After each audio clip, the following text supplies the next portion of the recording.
Are there concerns in the thresholds? Are there any specific proposals? The issue of standards, what is good taste, what is bad taste, we're also trying to see what does the consumer want, and we are doing a study also on that. Just to understand, because our objective really is to serve the consumer. I mean, there's no need of producing content that is not appreciated by your consumers. So we are saying, even as we do this, we're also trying to improve it by doing studies and even getting inputs from, I think the other issue was, I think the issue of online content. I want to say online is a challenge, but I want to say when it comes to online, is the how really. The question of whether it should be regulated is true, is yes, but how and to what extent. And when it comes to online, we've got what we call, we've got an equipment called Kenya Internet KSAT, Computer Incident Response. And what happens, what is key is we are recognized as the institution of trust. Because most of these require, because they are cross-border violations, you need to work with other stakeholders. And we work with Facebook, we work with Twitter. Mutua has just mentioned the way they have worked with Google, so that we are able to enforce whatever we want. For example, bringing down sites. That requires quite an effort. And so that's one platform we are taking. The other platform is we've got what we call Child Online Protection. It's a campaign we started last year. We are working with schools. We are working with Department of Children. And what we are saying is we are trying to create awareness, because we realize, even from the operators, that there are something, most of the internet in this country is consumed through the mobile phone. And currently, there's actually an effort by the operators under they call it GSM Association Forum, to come up with awareness messages. Because there are some things you can do with your phone to protect your children from accessing inappropriate sites. So those are things we are looking at. The other thing also is a multi-stakeholder prong. It involves security agencies. It involves Department of Children, as I've said, consumer organizations, because we realize this is something that needs to go to the grassroots. And Department of Children, for example, is available in the counties, so we are able to even take those pamphlets to the grassroots level. So I want to say it's still new, the challenge of the online, but there's something we are doing as CA in terms of online policy. So I suppose I have addressed the issues that have been raised. Thank you. Thank you very much. I think after hearing the voices from MCK, KFCB, and CA, it would seem that regulation, of course, is critical in any society. Of course it is, and it happens everywhere. But oftentimes, academics, of course, conduct objective research to determine the effects of the same regulation, whether offline or online.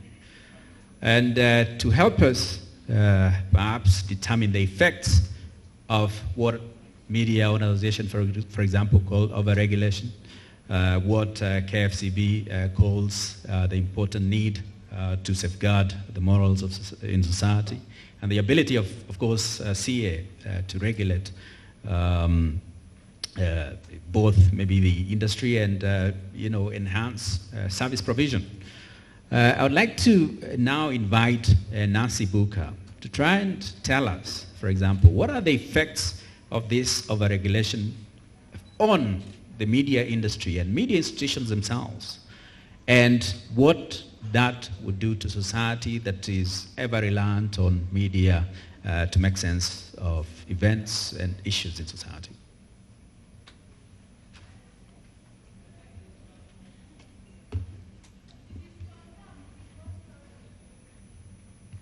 Thank you. I think before I begin my presentation, I'd just like to draw attention to the topic of our discussion, media and technology regulation and media freedom dilemma in Kenya. And looking at that dilemma, it goes beyond, looking at the role of the KFCB, looking at what the CA has stipulated, to looking at the entire online environment that technology then presents in this country and the world over. One of the things that is evident is the fact that, in that kind of environment, then you have more players than we ordinarily know them. The audience is a very active participant, and sometimes the dilemmas that journalists face is when you post something online that, in your view, is not hate speech. The comments that will follow thereafter, generate hate speech, or the kind of comments that audiences then send have implications, and we find media houses having been in trouble as a result of that. So you have more players in that equation. We also have the bloggers who then also become, partly media owners because they are generating content. And just to show how important they are, I think a couple of months ago, a blogger actually, went to court to challenge the constitutionality of Section 29 of KICA. And there was a ruling to that effect that actually found it unconstitutional. And so it just opens up the space. And for us then in media, that we also want to appreciate the fact that there are more players that we cannot wish away in that kind of environment. Interestingly, again, the online platform allows for you to do several things. I'm reminded of a retweet that was sent by Judy Akolo from KBC over jobs that had been advertised, and she was challenging whether the Directorate of Criminal Investigations, were fair in sending out that tweet when they did, because the deadline was too close, and whether they were actually the ones who were supposed to have done that. And as many of you know, she found herself in trouble, called in for questioning and interrogation, and so on. And so it just shows us that when we're talking about media and technology and the dilemma that comes with it, that there are very many other things that we want to bear in mind. I think one of the media houses that has made strides in this is Nation Media Group, that have policies that govern, regulations that govern, content online. And I'm sure they are learning from some of the experiences that they've had in the past, where you send out content online, but the comments that come from participants and journalists, from audiences, generate into something else, and you find yourself in trouble as being the originator of that content. I think some of the other challenges that exist in this kind of environment is the concerns about privacy, data protection, hate speech. And again, looking at hate speech, looking at the role of a journalist in an online environment, to what extent do you have the freedom to say what you want to say outside, or rather within the online platform?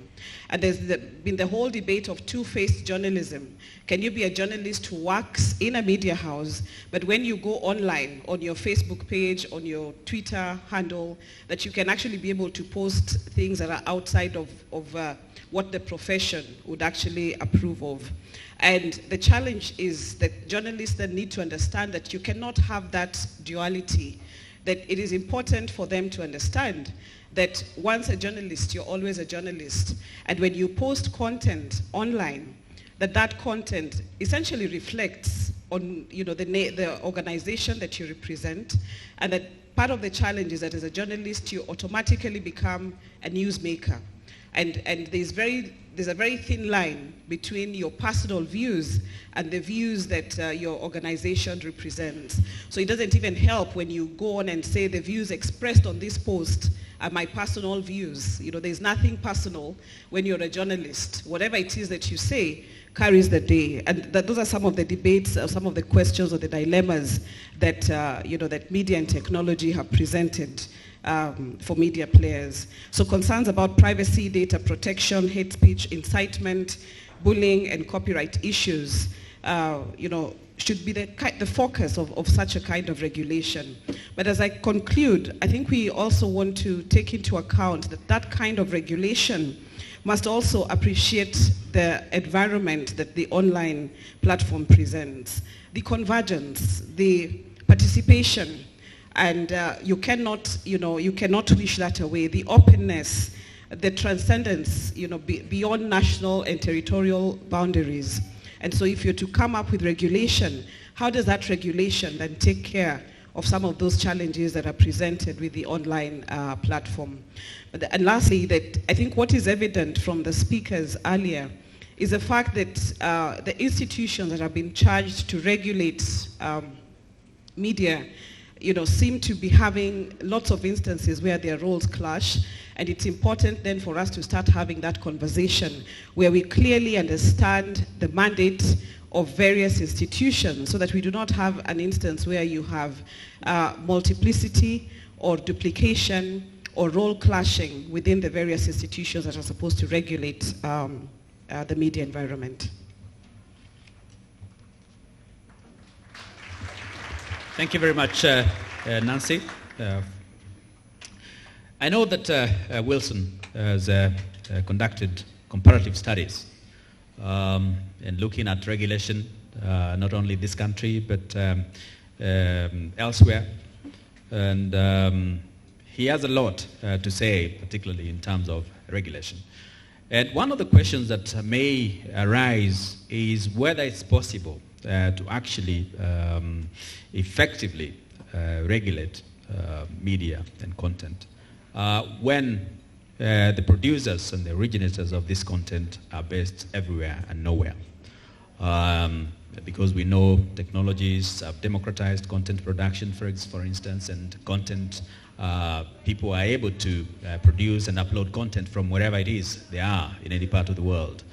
And to help us perhaps understand some of these issues, I'd like to invite Wilson Ugangu to come and make his presentation.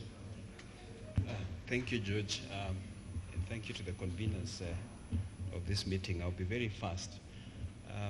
In terms of making my intervention in this conversation, I wish to very quickly make the observation that it is important for us to look at the trajectory, the general trajectory of our policy, our communication policy in this country, particularly so in this age of digital media. My contention is this, that the policy we have is one that has tended mostly to emphasize what I refer to as the economic benefits of the new age communication technologies. And you see that in, for instance, the actions of the former PS in the Ministry of Information, Professor Ndemo. Professor Ndemo did a great job, but that for many of you like myself who are very keen observers of the media landscape in this country, you notice that his emphasis was always almost leaning towards that direction that emphasized the economic benefits of new communication technologies for development, employment creation. So you saw his efforts in spearheading projects like the Konza City, and those others that you may know about, because that was his vision, and generally also that was the vision of the country, coming out of all these things that we have seen since the emergence of what we call the knowledge society. Now, what that means is that we have tended, therefore, then to downplay or not give emphasis to the other dimension of this situation, which is what I would refer to as the social, cultural, and democratic benefits of the digital age. And that when we have put in place efforts to do that, those efforts have been increasingly very haphazard. Sometimes betraying the fact that there wasn't much thought that went into our actions. And that you see that the government sort of tended to care only to the extent that our management of this emerging new communications landscape is able to feed into our development agenda. Look at Vision 2030, for instance. It stresses, the fact that we harness ICTs, we create a conducive policy environment for ICTs for development. It doesn't recognize the other elements that have to do with how people interact, how we can foster, our citizenship responsibilities in this country, how we dialogue and those kinds of things. We don't go there. In fact, as I was sharing some time back with Maina of Article 19, our attitude towards, traditional questions around freedom of expression, press freedom has not changed from the mentality of the 60s and the 70s. It hasn't changed. It hasn't shifted. We still remained there. Okay? So into this new 21st century age, we're pushing the techno-economic dimension and downplaying what I would refer to as the important elements that relate to how people use these technologies to enhance their participation within society and that kind of a thing. So what I need to suggest is this, that there is need for more thoughtful engagement. If you look at the actions, for instance, from Mutua's Kenya Film Classification Board, those ones, you notice that there are things he's trying to push, but also that in terms of what is informing those things, it is that there's a deficit, perhaps, in the way in which we are also thinking about some of these things. And the deficit is this. We've got to very, very clearly and very elaborately give a lot of thought to what many people are now calling diversity within society, and the sense of difference that also, characterizes our society today. How do we accommodate those questions, even as we push for what you consider as good content? Good content for who? Those questions are important, and that we need to, have a more deliberate and sustained engagement around them to be able to ensure that our actions, our policy actions, are well intended and that they promote the other dimension of policy that I'm saying that has been downplayed. Thank you so much. Thank you very much, Wilson. It is raised very important issues of diversity, for example, issues of what is palatable or not palatable and good according to whom. Because sometimes we say that there are universal standards, but we also know that these standards are or ought to be contextualized. I think we only have about 13 or so minutes to respond to some of these issues, or to ask the audience to respond to some of the issues that have been raised by the panelists, and ask questions, for example. And they're here to respond to various issues that you may feel passionate about. And I'd like to take a first round of questions, maybe 5 questions, and then we move on. And I would like to ask those asking the questions to make them very brief, so that we have as many questions as possible. We start from there. Ezekiel Mutua. I've listened keenly to your presentation on the need to regulate what the media airs. And I paid attention to the fact that you acknowledge that children access inappropriate content, not just in the media, but also in the online internet, and especially mobile phones. So the question to me is it about regulation or is it education? When I look at your banner there, I see something like 16, 18, PG. How many parents know about this? What does it mean? What does 18 mean?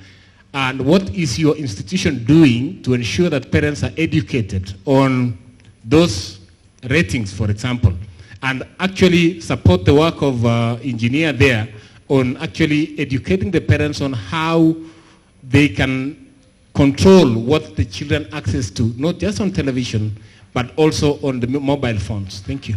I've got some time to put on air this guy because of what he said. And you decide to kill the story during our editorial meetings. But then immediately thereafter, when you've done your order for the bulletin, you get a call from your boss that, your reporter was here, so-and-so has to be on air.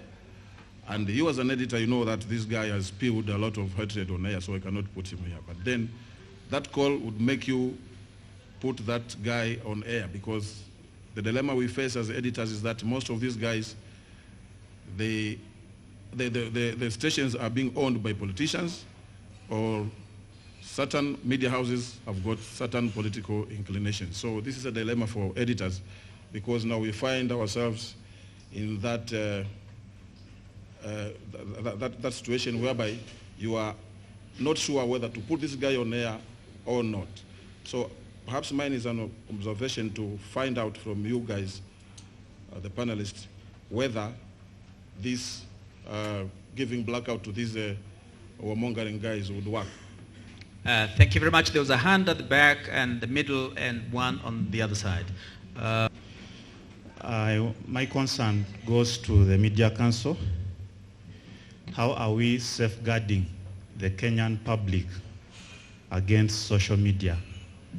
Despite the challenges, the legal framework, and the challenges we are having, because if banks have closed because of social media, if bloggers are getting photographs from other places and attributing them to Kenya, I mean, the impact to the public is so instant that it takes long for the public to verify the accuracy of this information.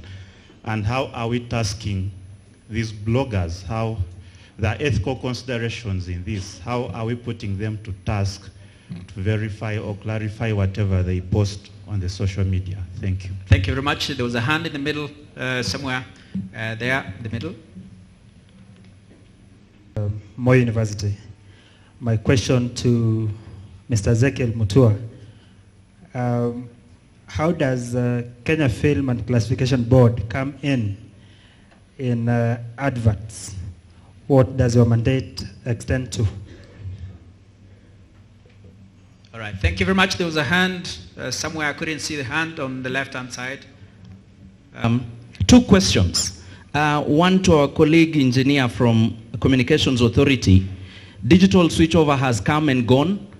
How many frequencies have we set aside for children and for persons with disability now that we seem to have an interest in those sectors of society that are not fully catered for by private commercial media? Second question to Ezekiel Mutua. Agreed with you that the Film and Stage Plays Act is an old law. The Constitution came into force in 2013. Are the regulations and the law you are implementing in line with the Constitution? If yes, how?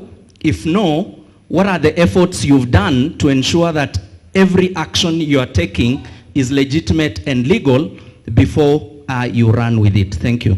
Thank you very much, Henry. I think there's a microphone. And I'll start with the question by Henry to Barouet. How many, because it's straightforward, how many frequencies, for example? And then I'll ask Ezekiel to respond, and Henry, not Henry, but Haron in that order, and allow Wilson and Nancy to also respond to them, some of those issues. Thank you very much, Andrew Minor. Yeah, as you have noted, we've actually a lot of interest on these groups because they are disadvantaged in terms of coverage. What I want to say is we don't issue frequencies anymore in the digital platform, but the channels are available and they can actually apply for the channels. The channels are available for, if you want to do children-only programming, if you want to do, there's actually an application we received on persons with disability, but they have not yet gone on air. So the frequencies are available, the channels are available for them. What I want to say is we have gone another step forward by requiring the existing broadcasters also in terms of persons with disability, like the issue of sign language interpretation. And then for children also, we've also said we need you to carry at least five hours of children programming per week, so that even as the other specialized channels come on, the general channels also can actually promote this aspect. Then I think another question that I could respond to is the one of maybe just social media. I want to say in terms of blog association, we have actually, the approach for, in terms of bloggers who want to be, they don't want to be journalists, but they still want the privilege of journalism. We have a Bloggers Association of Kenya, very active, and what we have seen is they use the means of shaming so that they have got their ethics, and that actually kind of promotes good blogger. But Dr. Mwangi will expand on that. I also wanted to just clarify the issue of KFCB in terms of mandate. I want to say the Kika Act was formulated in 2009, but it was updated on 2013. So whatever is in the regulations, which is actually referring to KFCB to do classification, is actually in line with the Constitution. And I also wanted to clarify that the Supreme Court actually gave us the validation in February 2015 that CA can actually regulate content. And I also want to clarify the issue of adverts. Advert actually, our definition of programming is anything that has got image and sound and is embodied in a signal. So advert actually is covered within the definition of programming in our regulation. Thank you very much, Mutua. Please come up.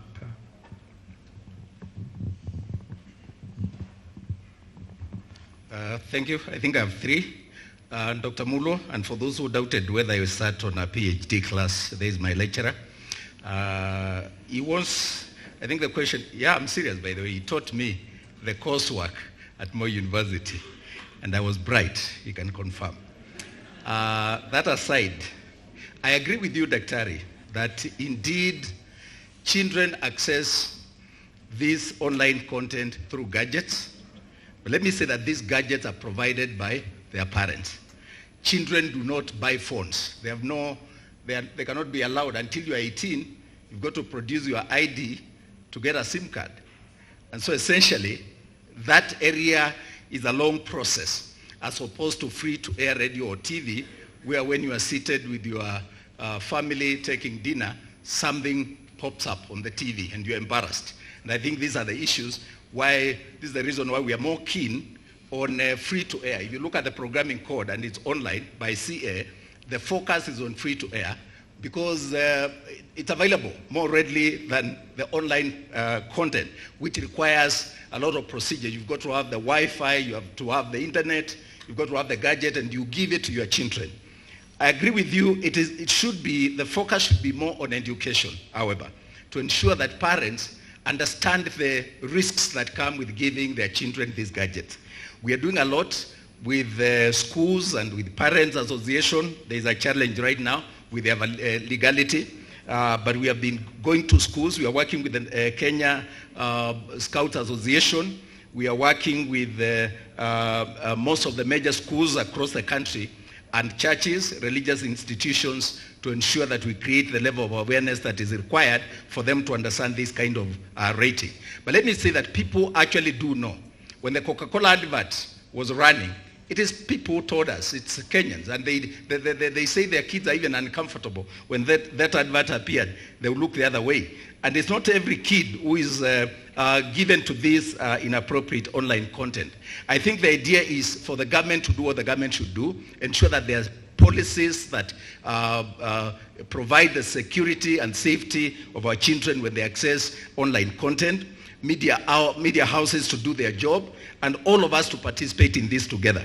We are carrying a nationwide campaign, what we are calling public awareness campaign, across the country, working with the county governments, administrations, county commissioners, and so on, to ensure that we create the level of awareness where people can understand how we rate films and why we do it. In respect to, I think the question was from Andrew, from Daystar. No, that was for Mwangi. I'll leave that to my brother, Dr. Mwangi, to answer that. But the brother from Moi University, about adverts. It is in the very definition of film. In fact, without even Communications Authority of Kenya Programming Code, the very definition under Cap 222 defines an advert as a film. And if you read the definition on programs, the definition of a program, the definition of a film, it's captured there. So that even without the programming code, which gives operationalization of these ratings, we can actually do it, and we have been doing it. And I think there should be no misunderstanding on that. But allow me to say, the reason we were welcoming the threat by the media owners to go to court is actually to seek an interpretation on this matter. I think when there is a confusion about interpretation of the law and mandates of public bodies, the best way is to go to court, seek a judicial review, and let the court pronounce itself. And if actually KFCB has no mandate, I can tell you, will not do it if the court says there is no mandate. And so we'll be supportive of this idea so that we can seek an interpretation. However, as it is now, and I said even given the very short time that I've been at KFCB, we dealt with the breweries adverts in December. All of them were removed. We never had to go to court. And they had very serious lawyers who came to the boardroom that we were discussing with. We dealt with Coca-Cola the other day. We didn't have to go to court. We have no single case that we had to take to court. People comply because they understand the law. So this confusion about whether we have the powers or not is because of what I think Professor Buka was saying, that these laws are scattered all over and there are overlapping mandates among the various classification or the various government institutions. Lastly, about in respect to Miner's question, Henry Miner Cap 222 is indeed a very old law. It has been there for a long time. But it's not outdated. It's not the oldest law. There are many, many others. All the laws that were not up to date and were not conforming to the new constitution, I think under Schedule 6, there was a time when they were supposed to be aligned. KFCB was not touched. Even within the parastatal reforms, the Presidential Task Force on Parastatal Reforms, in fact, they consolidated all the regulatory powers in the film and broadcast sector under KFCB, and were given more powers and classified higher as one of the independent parastatals in the country. My take is, we are now taking a review of the film policy, and there's a film bill. We have been meeting stakeholders, and we're inviting you to present your memoranda, ensure that your views are captured, and let's work together. Because there's a very important need for us to regulate the media. And as we continue to compete and to have programs, even some of them from that import other cultures, I think the need for us to regulate what comes on our screens becomes even the more important. I think the question of where the mandate lies is neither here nor there. The issue is, should we rate TV programs? And the question is yes. Ask anybody. They will tell you, yes, there is need to regulate. Even media owners themselves agree. So where the mandate lies should be the issue of a judicial review so that we get an interpretation. We are more than welcome to support that process, and we are working very closely with CA, with the Media Council, and other institutions to ensure that that matter is sorted once and for all. Thank you.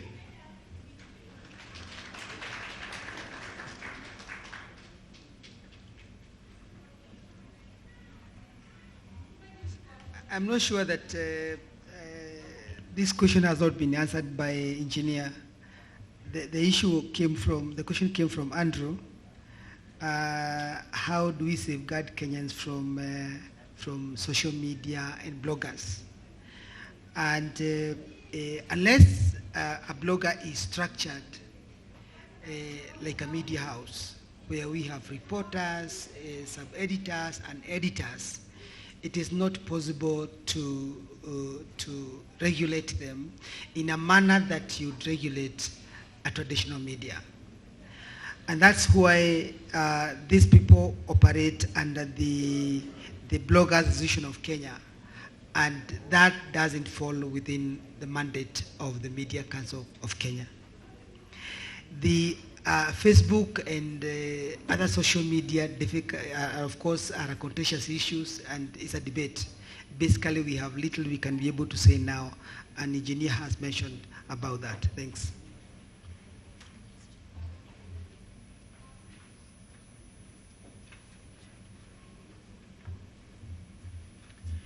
I'll just respond to one question, and I think it's the question that was raised by Maina in regard to how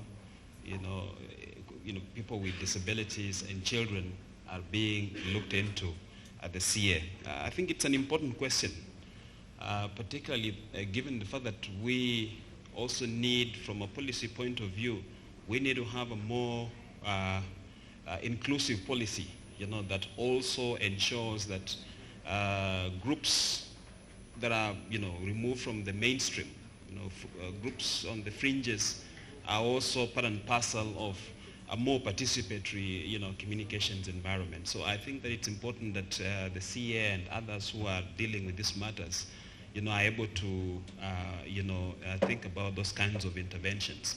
Because then increasingly, even if you look at the trends globally, you see that this new communications environment, what it does is that it pushes society towards a tendency to create a very capitalistic information environment where, of course, obviously, profit is privileged. So groups that are on the fringes of society, the marginalized, the children, disadvantaged groups, always tend to remain outside. So we have to have that deliberate push at the policy level to ensure that all those are included. Thank you so much. I think just a couple of things that I want to say as we conclude this session. Dr. Mulo asked the question, is it about education or regulation? And for me, it's regulation and education.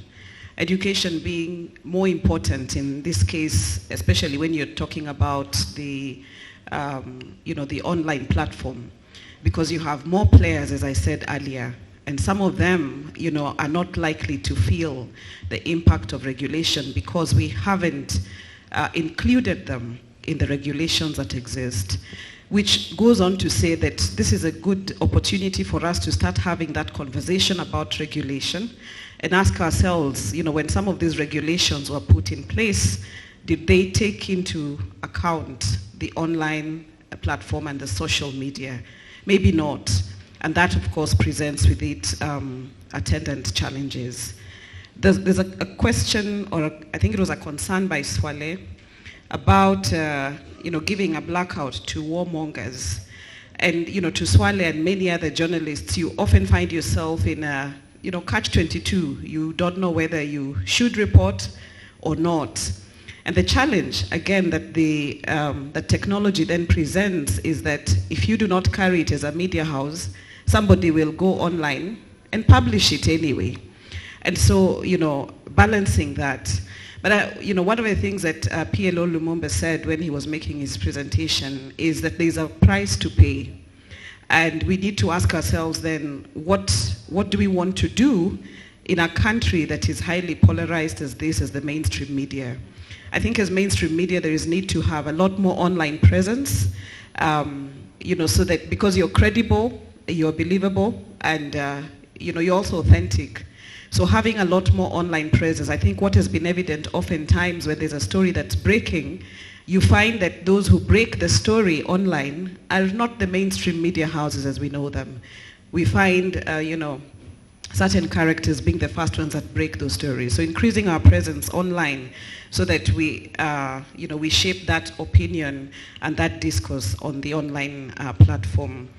And then, of course, the whole question of verifying, and I think this goes on to answer the question that Andrew was raising, that we often find ourselves in situations where journalists working in mainstream media also go ahead and retweet or repost or attribute their sources to non-credible sources of information. And one of the challenges that presents is that if you're going to be, the kind of journalist that is going to be awarded this evening, that you want to verify, so that you check your fact and you're sure that whatever it is that you're posting, even if your source was online, that that's actually something that's credible. Thank you.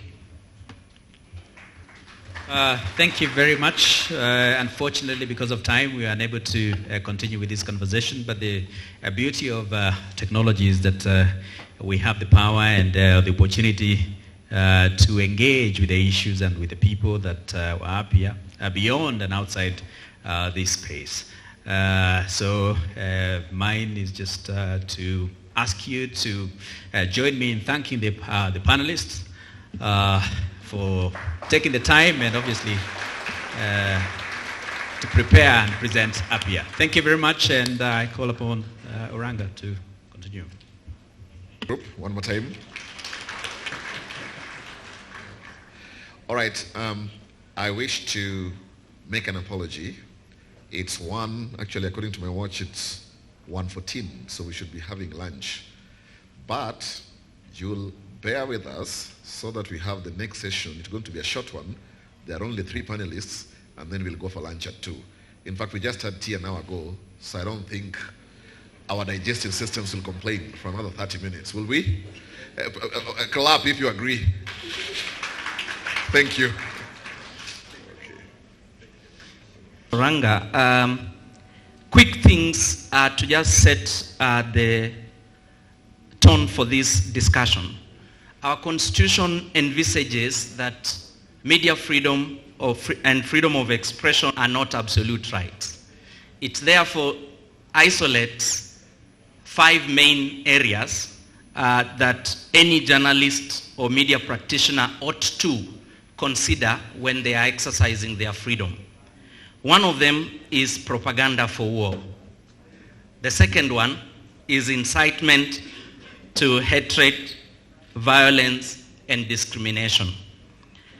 The third one is protection of public order, public morality, and public health. Fourth is for the protection of reputation of others.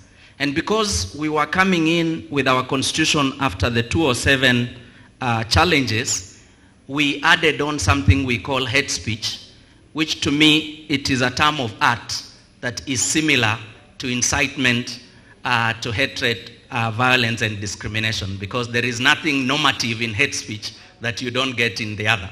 So there are 4 main areas. But as media practitioners, are there other forces that continue to force you to censor yourself, not to say who is going to win elections or who is going to vie elections, because that is the politics side of it, or for us to develop? Most of us who lived perhaps in the 80s and 90s, we had white elephants. These were projects initiated by government, sounded that they were well thought through, but never ended up giving us what we thought. We have state corporations that have failed to do what they were designed to do, even though we said that was development. In our era, we have SGR, we have the pipeline.